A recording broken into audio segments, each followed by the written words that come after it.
Graça e paz a todos, é um privilégio para nós, hoje à noite, mais uma vez estar recebendo na nossa igreja visitantes, alguns pela segunda vez e outros pela primeira vez. A dona Michele retornou com os filhos, eu estou tentando familiarizar com o nome de todo mundo, a Maria Clara, que está no colo dela, né? Isso. A Maria Luísa no colo. Então, a Maria Clara é a que está ali atrás. Hã? Quem é aquela lá? Não é da família, não? Não, não é da família. Eu estou tornando aquela adolescente como se fosse da família. Perceba ali que é o esposo. Rogério. Então, Rogério e família aqui, bem-vindos, tá? Nessa noite. A senhora pela segunda vez e ele pela primeira. Missionária Meire e Celinha, uma vez por ano passam por aqui para um refrigério conosco e renovação de forças, tanto delas quanto nossa renovação também. E a nossa igreja, então, em coro diz: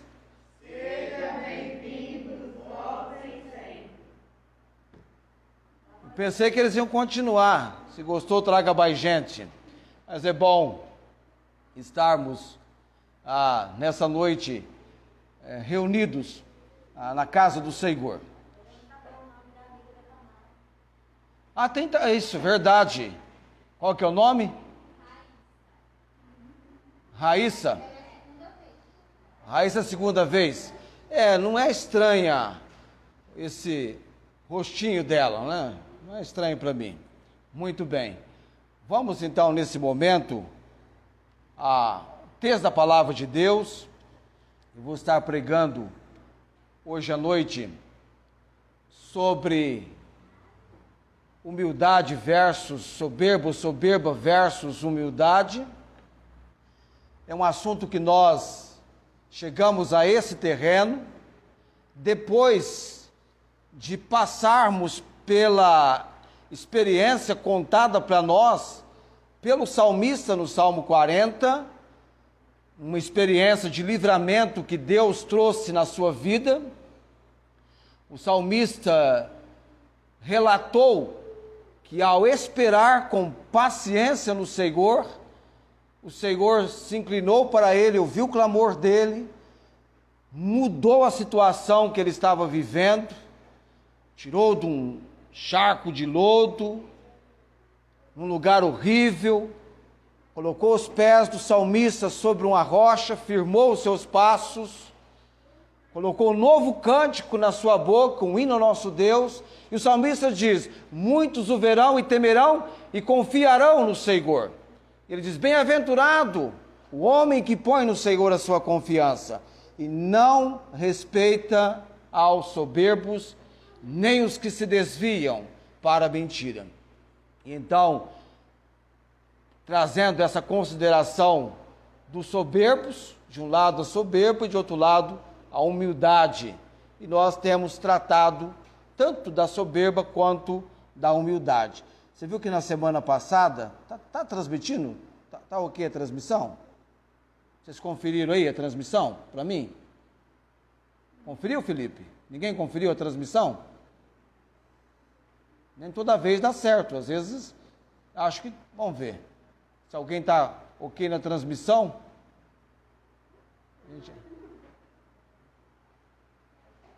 Tá ok? Tá ok? Então tá bom, muito bem. Achei que não apareceu nenhuma letra ali, achei que não estava transmitindo, mas está transmitindo sim. Tá. E nós, semana passada, eu trouxe até como título para a nossa mensagem: humildade, virtude de extrema importância. E falamos sobre Ana. Mas hoje, o personagem da Bíblia que nós vamos tratar, nós temos que colocá-lo sobre os dois ângulos, tanto a soberba quanto a humildade. Então, soberba versus humildade. Apóstolo Paulo. E vamos então, num texto de abertura, para começarmos a falar do apóstolo Paulo, o texto vai estar no terreno da humildade. Atos capítulo 20, apenas o verso 19. Atos 20, verso 19.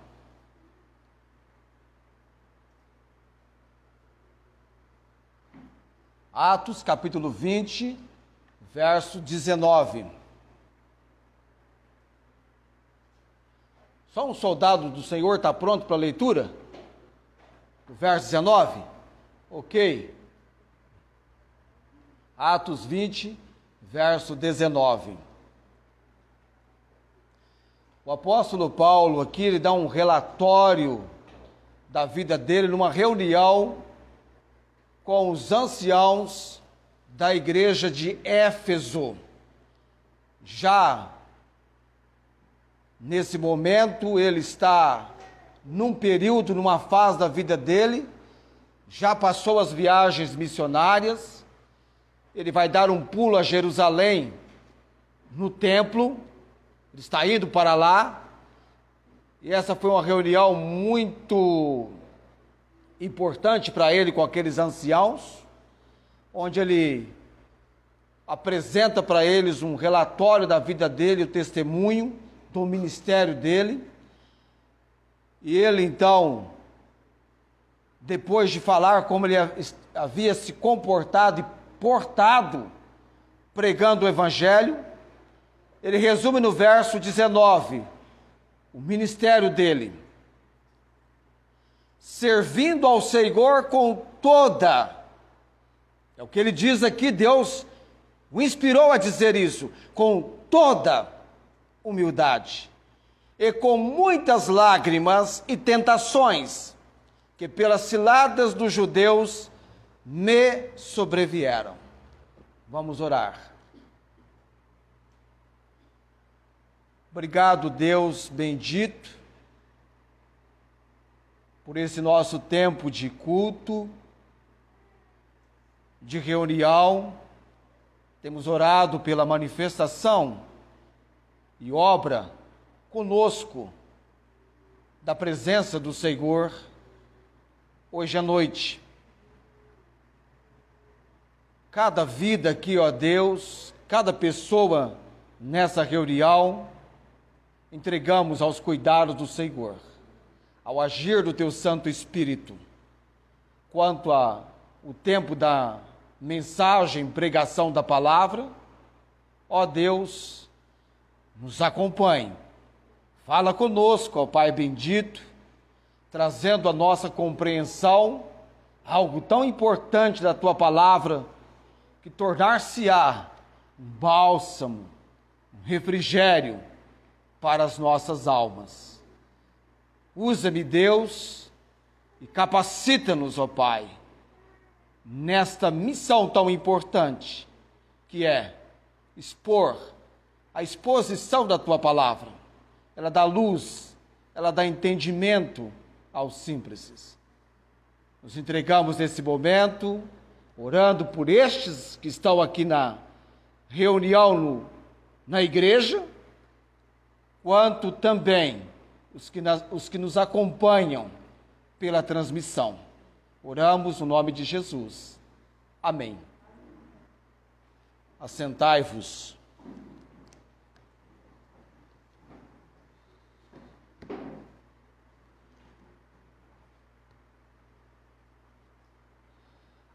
A humildade, nós temos entendido, é uma virtude de extrema importância, porque ela leva a pessoa, o indivíduo, a reconhecer as suas limitações, limitações essas que todos nós temos, e agir com modéstia e ausência de orgulho.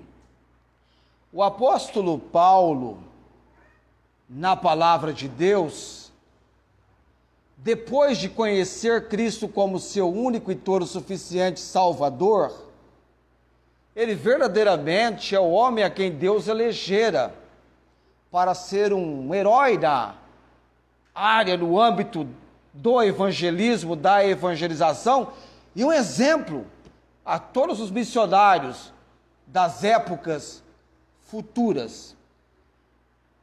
O apóstolo Paulo, então, logo após a sua conversão, ele se entrega completamente ao Senhor, para servi-lo.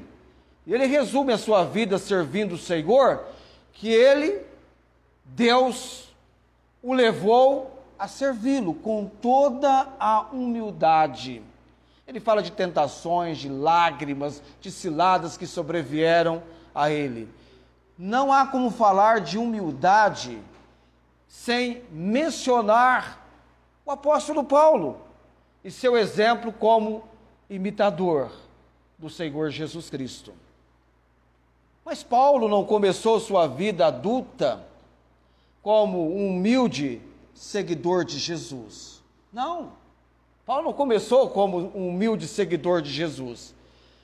Em vez disso, nós vamos encontrar Paulo, quando nós o encontramos lá no livro de Atos, nós descobrimos no livro de Atos, que esse apóstolo Paulo, anteriormente chamado de Saulo, o seu nome hebraico, era um fariseu orgulhoso e fanático, que devastou a igreja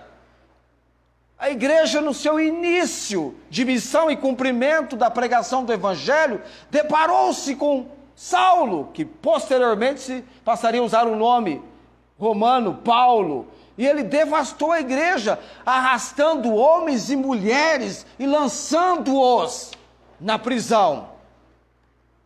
Quer ver só? Atos 26.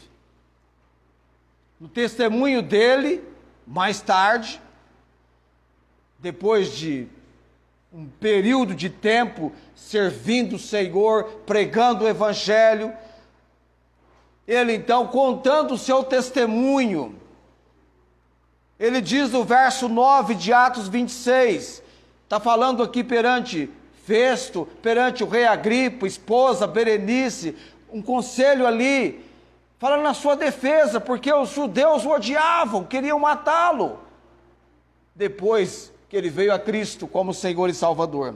Ele diz no verso 9, bem tinha eu imaginado que contra o nome de Jesus Nazareno, devia eu praticar muitos atos. E aí você vai entender, na sequência, quais esses atos que ele diz que deveria praticar contra Jesus Nazareno. O que também fiz em Jerusalém, e havendo recebido poder dos principais dos sacerdotes, encerrei muito dos santos nas prisões. Muitos seguidores de Jesus, por causa desse homem, que depois da conversão, não esqueceu como ele foi encontrado pelo Senhor, o que ele estava fazendo. E quando os matavam, eu dava o meu voto contra eles, e castigando-os muitas vezes por todas as sinagogas, os obriguei a blasfemar, e enfurecido demasiadamente contra eles, até nas cidades estranhas os persegui. Até que ele então, com cartas e autoridades concedidas a ele, ele vai a Damasco. O interessante, amados, que o apóstolo Paulo, que nós assim o destacamos depois da sua conversão, ele carregou sempre consigo no seu testemunho, não que ele se orgulhasse do seu testemunho, mas para ressaltar a grande obra de Deus realizada na sua vida. Mesmo que estejamos olhando para o caráter de Paulo, não podemos ignorar a sua personalidade óbvia e absolutamente forte e impetuosa. É incrível quando você observa que, mesmo após o encontro marcante de Paulo com Cristo ressurreto na estrada de Damasco, ele não perdeu isso. É claro que agora em Cristo ele era uma nova criatura, mas aquela força, aquela impetuosidade continuou com ele. Imediatamente ele estava pregando o evangelho em Damasco, falando ousadamente. Ele tratou depois com toda ousadia contra os problemas morais da igreja de Corinto. Você lê sobre isso. Combateu os falsos mestres na Galácia que estavam subvertendo o evangelho de Cristo. Claramente Paulo não perdeu essa característica de fariseu que ele tinha, de forte, ousado nas suas atitudes, mas apesar disso, como um apóstolo, a sua vida agora como um apóstolo era claramente marcada, destacada por uma humildade persuasiva para com Deus e para com os homens.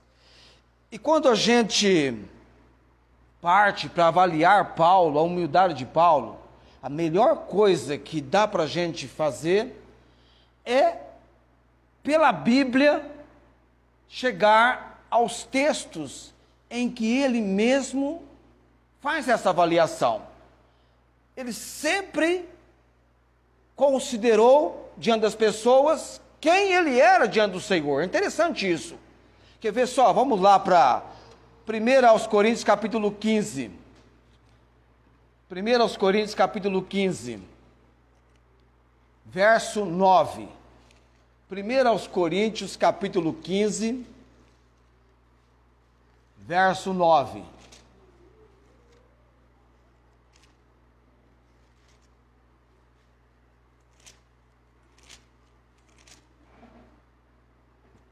Quando chegaram lá? Estou aqui. 1 aos Coríntios, capítulo 15, verso 9. Olha o que ele diz lá. Porque eu sou o menor dos apóstolos, que não sou digno de ser chamado apóstolo, pois que persegui a igreja de Deus. Eu sou o menor. Não se considerava nem um instante como uma pessoa importante. Não, eu sou apóstolo. Esse título não o envandecia.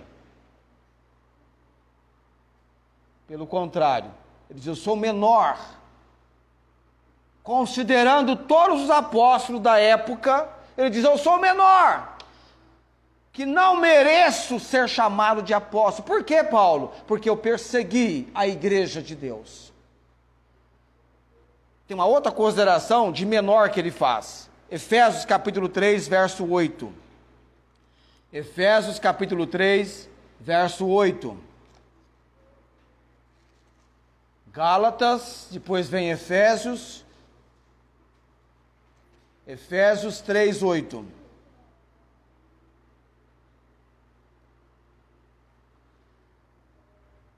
Aqui em Efésios 3, 8, ele usa a expressão, olha lá no verso 8.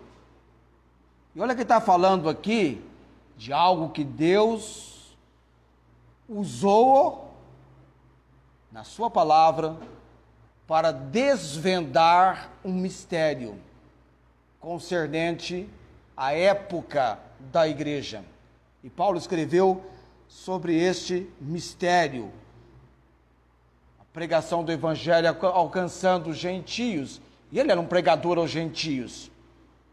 Ele diz, a mim, o mínimo, o menor de todos os santos, me foi dada esta graça de anunciar entre os gentios, por meio do evangelho, as riquezas insondáveis ou incompreensíveis de Cristo. O mínimo. 1 Timóteo. São 3 textos marcos para a gente trabalhar sobre o apóstolo Paulo. 1 Timóteo, capítulo 1.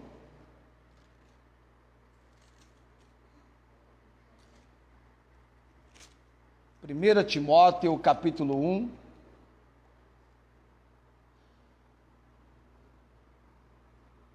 Eu vou do verso 12 ao verso 15, que nós temos o contexto, então, do 12 ao 15, para a terceira colocação que ele faz.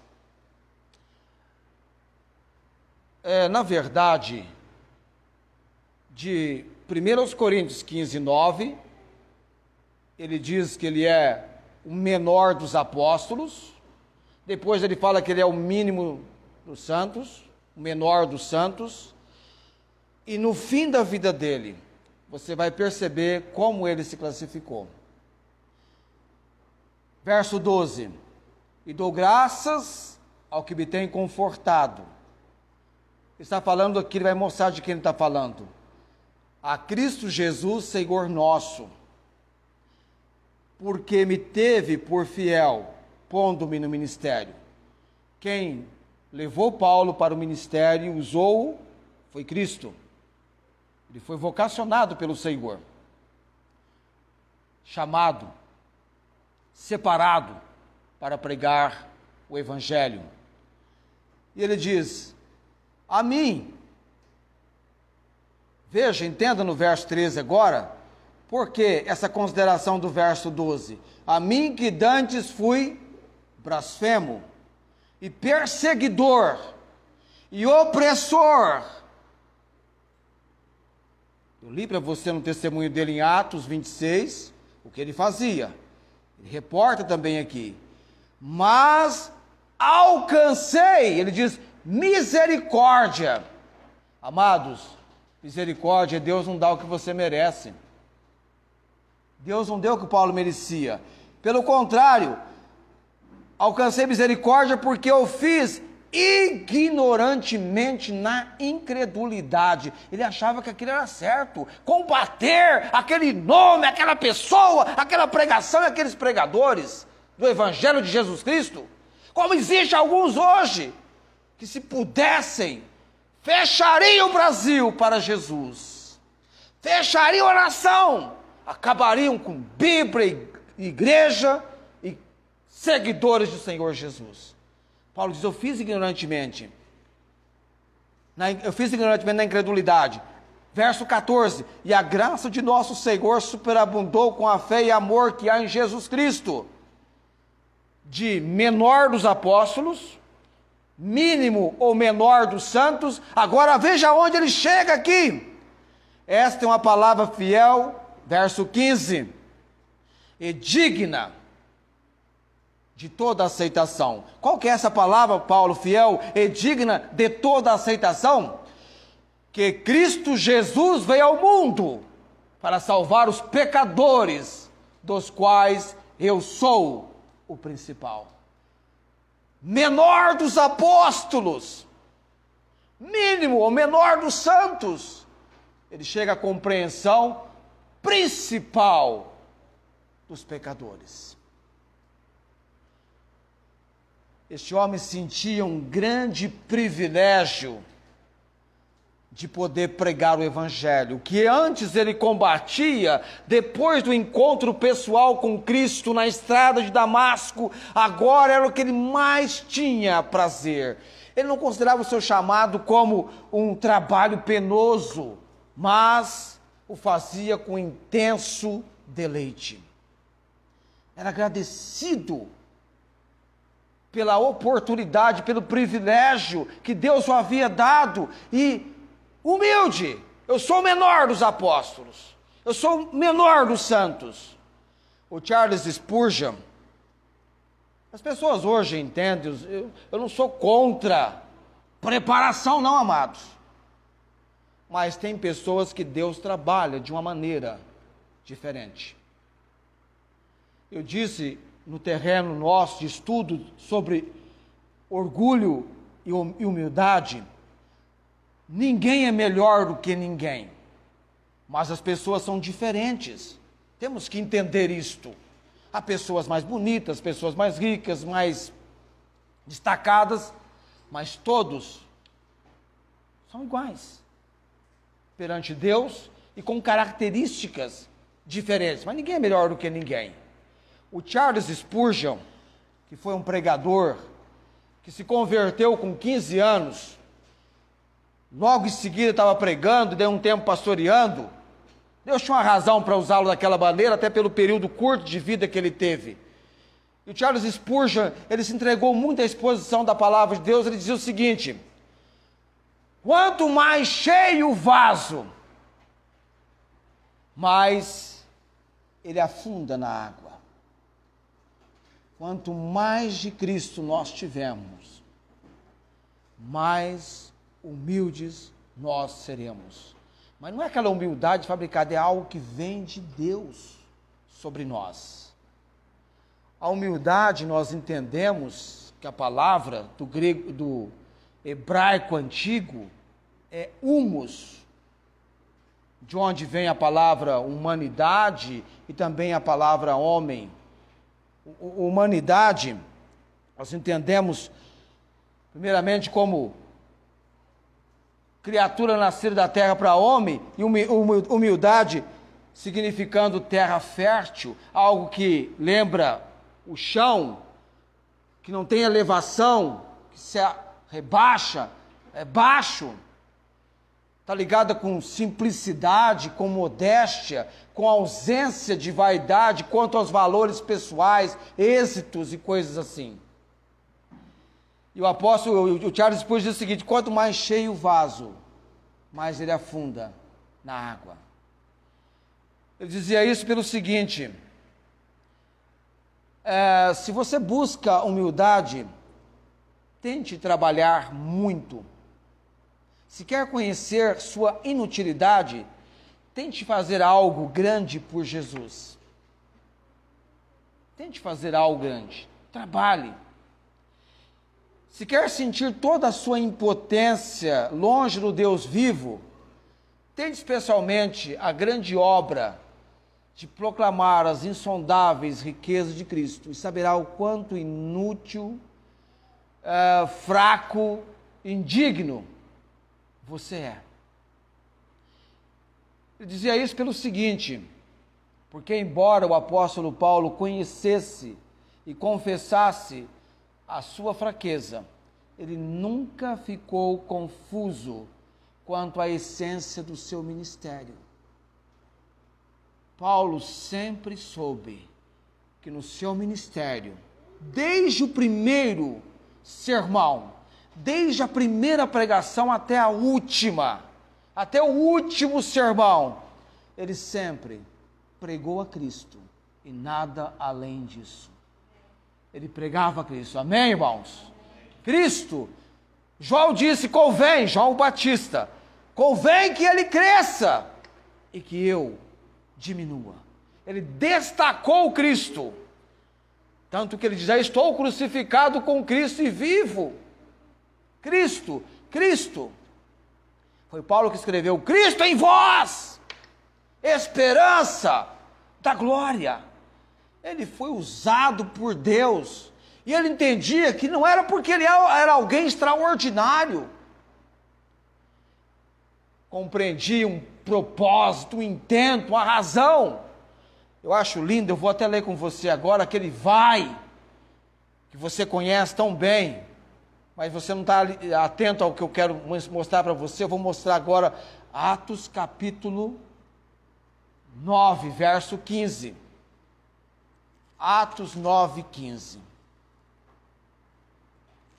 A gente tinha, você talvez, não sei, dá vontade de estar no lugar desse homem que foi até Paulo com essas palavras de Atos 9, 15.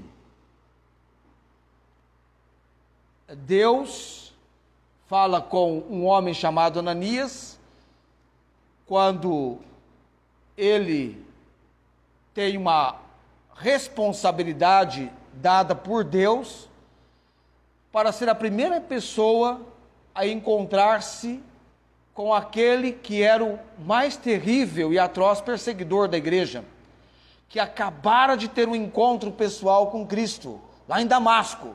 E Ananias tem a missão de ir até ele. E Ananias fala: Senhor, há muitos ouvi acerca deste homem, quantos males tem feito aos seus aqui em Jerusalém.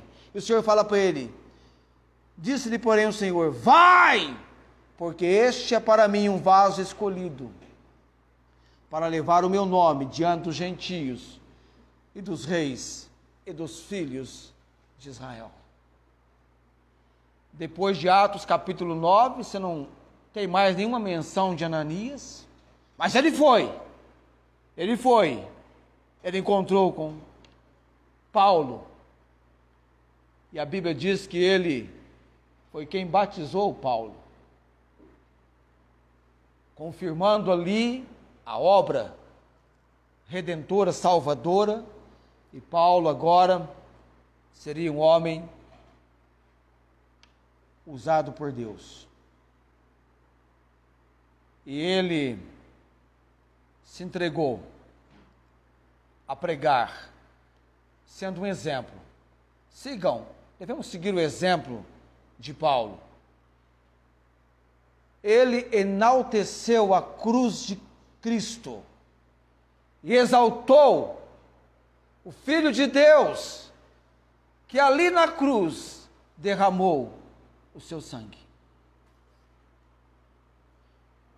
Ele não era importante, mas Cristo era o destaque. Cristo. E Deus o usou de uma maneira tremenda.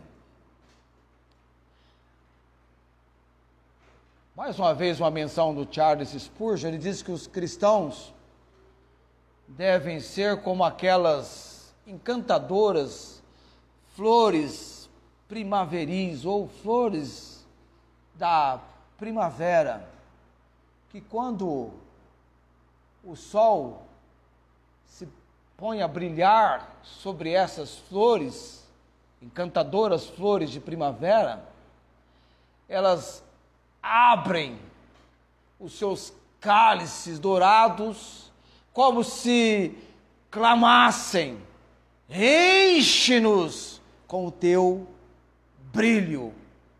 Mas quando o sol se esconde atrás de alguma nuvem, elas se fecham e murcham e se inclinam.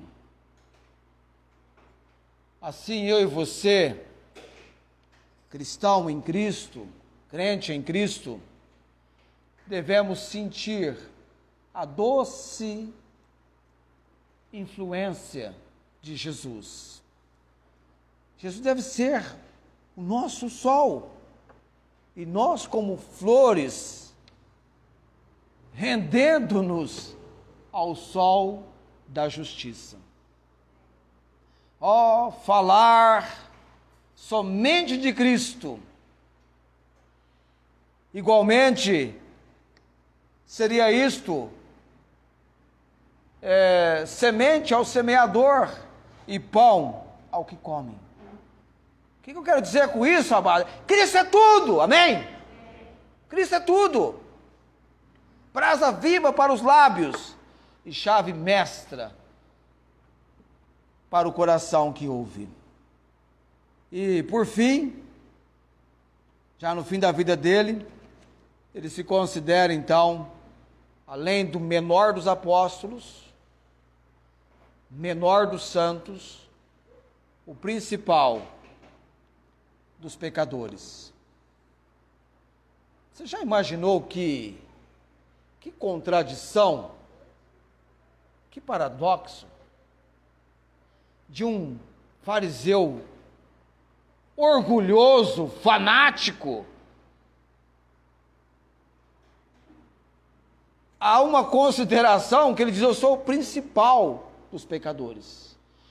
Só uma pessoa com humildade genuína poderia dizer essas palavras, se descrever nestes termos. Ele não considerava nada. E com toda a humildade ele diz: eu sou o principal dos pecadores. E uma pergunta que vem à nossa consideração, indo para a conclusão da mensagem, é a seguinte: nós não somos, uma vez que também nós não somos diferentes de Paulo, somos os maiores pecadores e a nossa vida, os nossos pecados e transgressões ofenderam a glória de Deus. Nós também levamos Cristo à cruz do Calvário, Ele morreu por você. Por você.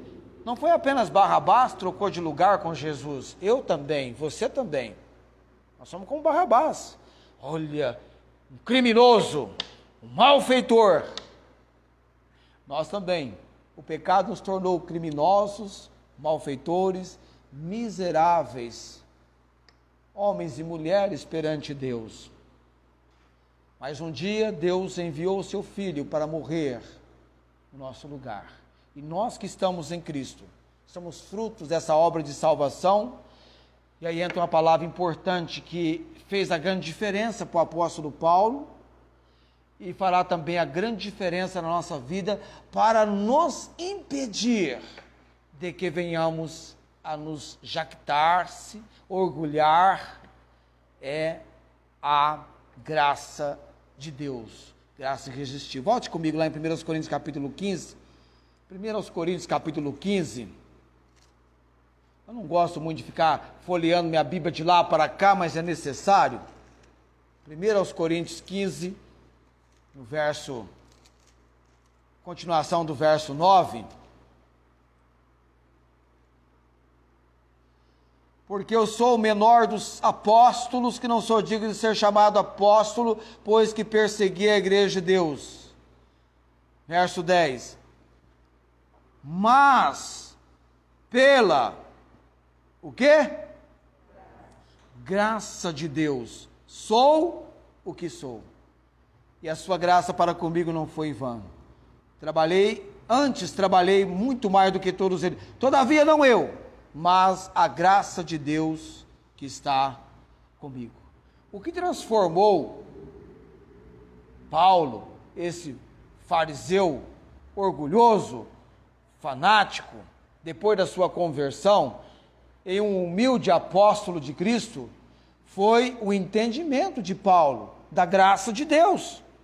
Ele entendia que a graça de Deus era um favor que ele, eu e você jamais merecemos. É favor imerecido. A vida que ele passou a ter em Cristo, ele e eu e você jamais merecemos. É graça. Você entende o que é graça? É favor imerecido. É o contrário de misericórdia. Graça você recebe o que você não merece. É um favor imerecido. E misericórdia, Deus não dá o que você merece. Ele sabia. Ele merecia quanto eu e você, totalmente a ira de Deus. E ele então é feito um arauto, um pregador da mensagem que ele destruía.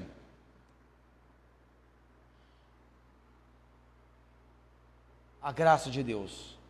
O apóstolo Paulo, sim, ele foi um grande exemplo de humildade que a palavra de Deus, que a Bíblia no Novo Testamento nos apresenta. A vida de Paulo justifica o fato dito por Tiago, capítulo 4, verso 6, que Deus resiste aos soberbos, mas dá graça aos humildes. Ele que se considerava o principal dos pecadores, o menor dos apóstolos, reconhecia, quanto eu e você temos que reconhecer, que a graça de Deus é o nosso sustento. Por isso, por causa dessa graça, ele viveu experiências extraordinárias. Pode ser considerado o maior escritor da Bíblia, maior líder do cristianismo. Mas Deus preservou Paulo da soberba. Deus permitiu, lhe deu um espinho na carne. E Paulo provou na prática a veracidade do ensino bíblico. A minha graça te basta. Lá em 2 aos Coríntios capítulo 12, verso 9, ele mesmo diz que por causa das excelências da revelação que Deus lhe havia dado, um mensageiro foi permitido a um mensageiro de Satanás esbofeteá-lo com um espinho na carne, acerca do qual 3 vezes ele orou para que Deus tirasse aquilo dele, e Deus disse para ele: Paulo, a minha graça te basta, porque o meu poder se aperfeiçoa na fraqueza. E ele de bom grado iria gloriar dessa maneira na graça do Senhor. E nós devemos seguir a recomendação. Presta atenção, estou falando de Paulo, mas deixa eu colocar para você o texto da semana passada, 1 Pedro 5:5. Pedro diz: humilhai-vos debaixo da potente mão de Deus, que a seu tempo seremos exaltado. E Pedro também diz que Deus resiste aos soberbos e dá graça aos humildes. E Paulo diz lá que ele serviu a Deus com toda a humildade. Como é possível isso, Paulo? Graça de Deus. Você olha para você, o que você merece? Mas Deus em Cristo, pela sua graça, diante do seu propósito, do seu intento, para a glória e honra dele, ele tem algo para a sua vida, como ele teve para a vida de Paulo, da conversão, do conhecimento e obra de Cristo como Salvador na vida dele. E ele não foi o último, amado, que foi alcançado dessa maneira. Quantas pessoas que são contra Jesus, quando tem um encontro pessoal pela fé com Jesus, impressionantemente, como Jesus muda a vida daquelas pessoas.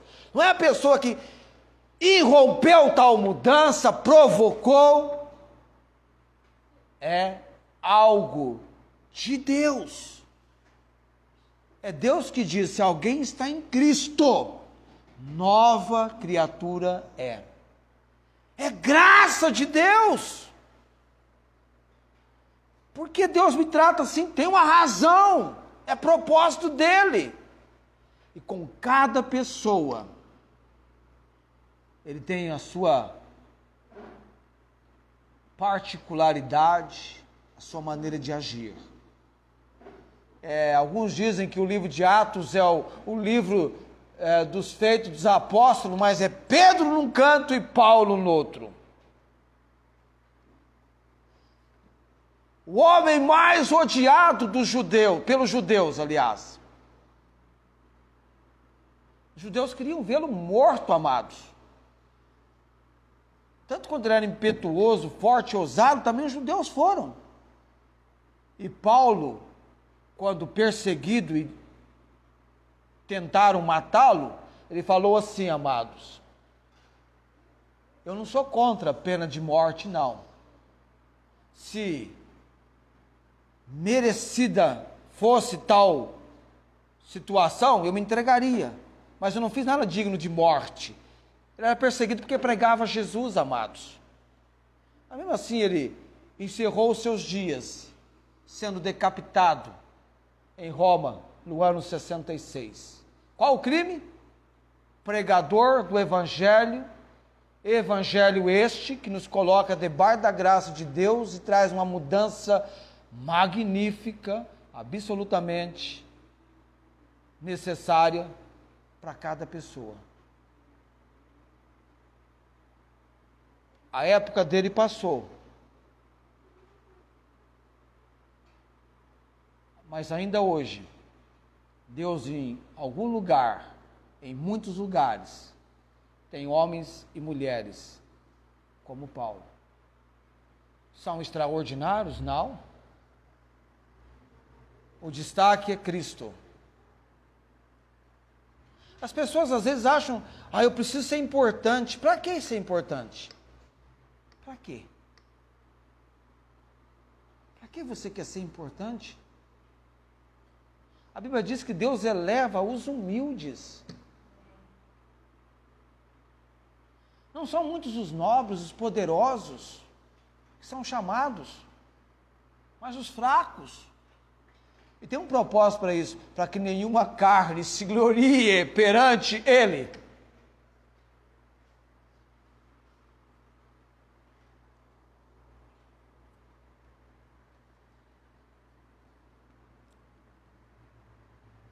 Mas a pergunta nesse momento é, a situação para mim, que mais denota, indica, descreve a humildade que uma pessoa, a que ponto uma pessoa pode ser humilhada.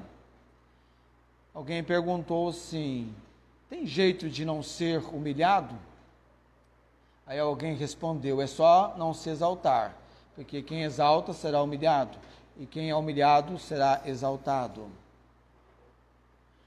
É interessante que Paulo, quando teve o seu encontro com Cristo, ele foi jogado no chão.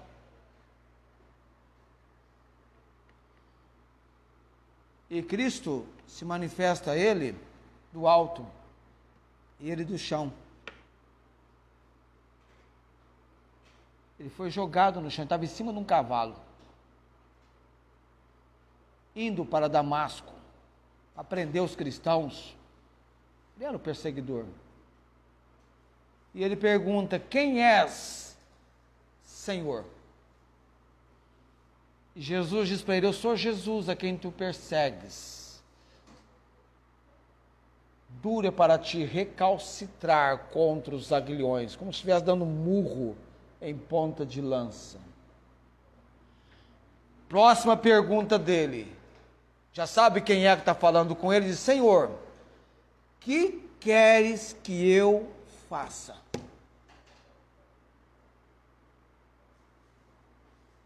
O que o Senhor quer que você faça? É uma pergunta que todos os dias ela merece crédito na nossa vida. O que queres que eu faça? Se você reconhece como Paulo, ele perguntou, o que queres que eu faça? Ele disse, o Senhor diz, vai para Damasco, e lá te será dito o que te convém fazer. O que Deus quer que você faça? O que Cristo quer que você faça? Talvez é para você vir a Ele e segui-lo. Talvez a decisão mais importante da sua vida é esse encontro pela fé com Jesus. Talvez você pergunte, por que eu estou aqui hoje à noite? Por que nós estamos ouvindo essa mensagem? Por que Deus está tratando conosco dessa maneira? O que Deus quer de mim? O que Ele quer de mim? Talvez você está sendo levado a reconhecer que você é um miserável pecador. Você achava que era alguém? De vez em quando morre alguém e diz, olha, essa pessoa merece o céu. Por causa disso, disso, disso, disso. Eu pergunto, porventura, poderá nós, miseráveis pecadores, com nossos feitos e realizações, que a Bíblia chama de trapo de imundícia, superarmos a obra realizada por Cristo na cruz do Calvário? Que, aliás, a única que satisfaz a justiça de Deus? Nós precisamos de Jesus. Nós precisamos daquela obra dele na cruz do Calvário. Ele é o único e todo suficiente Salvador. Ele que nos coloca em verdadeiro relacionamento com Deus. Ele é o mediador entre Deus e nós. A Bíblia trata com Senhor, é Senhor, Senhor, Senhor, não tem senhora.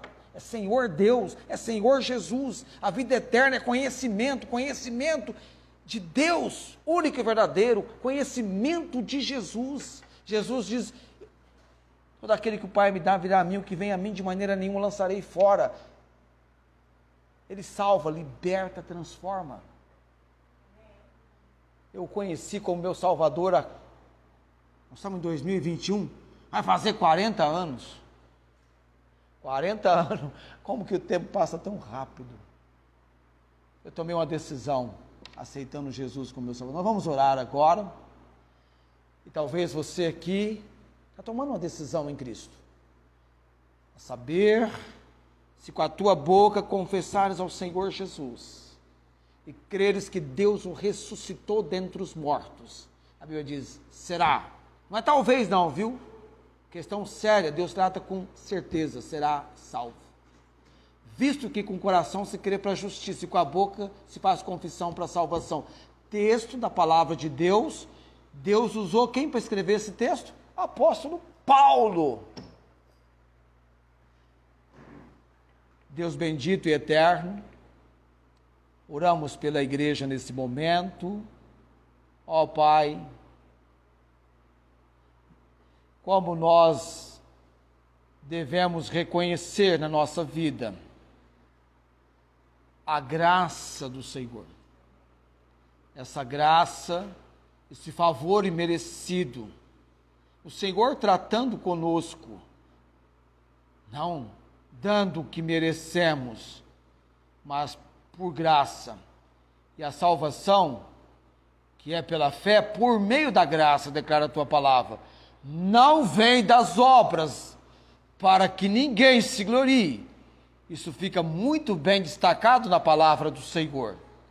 É o Senhor quem trabalha o mais profundo do nosso ser, levando-nos à compreensão da obra de vida eterna em Cristo Jesus, o bendito e eterno Salvador. Oramos também, Pai, estamos em Cristo, e por causa desta graça, precisamos reconhecer,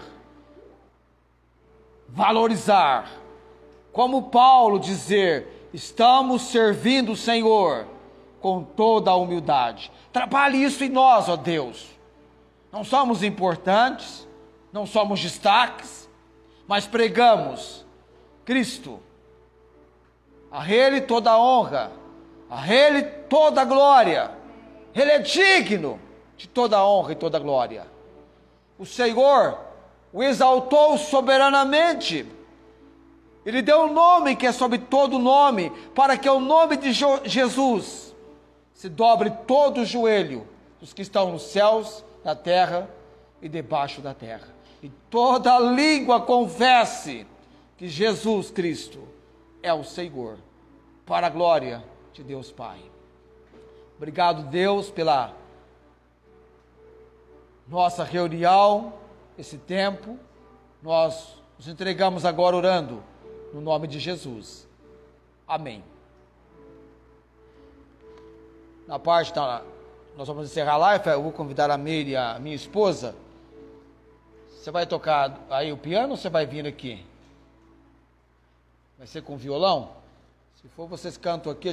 A missionária Meire conosco, Celinha, nós ontem, no sábado à noite, domingo pela manhã, tivemos a apresentação delas. Não seria possível hoje à noite por causa do nosso tempo de mensagem. Logo daqui a pouquinho vamos ter ceia também com a igreja. E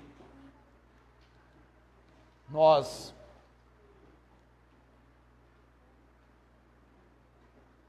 concluímos nesse momento a nossa transmissão.